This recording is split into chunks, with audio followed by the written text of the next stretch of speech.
உண்மையிலேயே ஆச்சரியமான விஷயமா இருக்கு. அவர் ஏன் முகத்தை மூடிட்டு வரணும் அப்படிங்கிறது, இல்ல தற்செயலாக ஏதாவது முகத்தை துடைக்கிறதுக்கு கர்ச்சீஃப் எடுத்தாரான்னு கூட நமக்கு தெரியல. ஏன்னா அந்த நேரத்தில் அவர் கூட யாருமே இல்ல. அவர் கூட சொல்லப்போனா அந்த சந்திப்பின் போது என்ன நடந்தது அப்படிங்கிறத பத்தி ஒரு சுவாரஸ்யமா ஒரு ராஜகோபாலன் டெல்லியில இருக்கக்கூடிய ஒரு பாஜகக்காரர், அவர் பாஜகன்னு சொல்லணும்.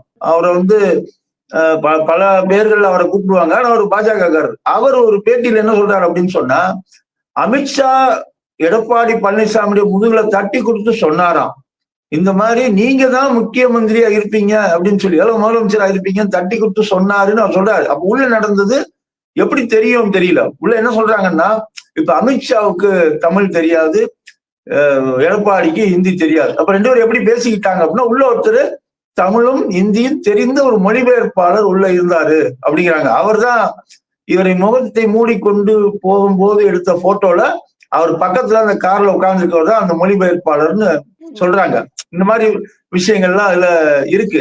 இந்த முகத்தை மூடிக்கொண்டு சென்றது ஒருவேளை பத்திரிகையாளர்கள், அதாவது ஒருவேளை இப்படி நினைச்சுக்கலாம், டெல்லி பத்திரிகையாளர்களை நமக்கு அடையாளம் தெரிய போதா அப்படின்னு நினைச்சு கூட முகத்தை மூடிட்டு போயிருந்திருக்கலாம் ஒருவேளை. ஆனா அதற்கும் அதுக்கு ஒரு பெரிய முக்கியத்துவம் இருக்கிற மாதிரி நமக்கு தெரியல.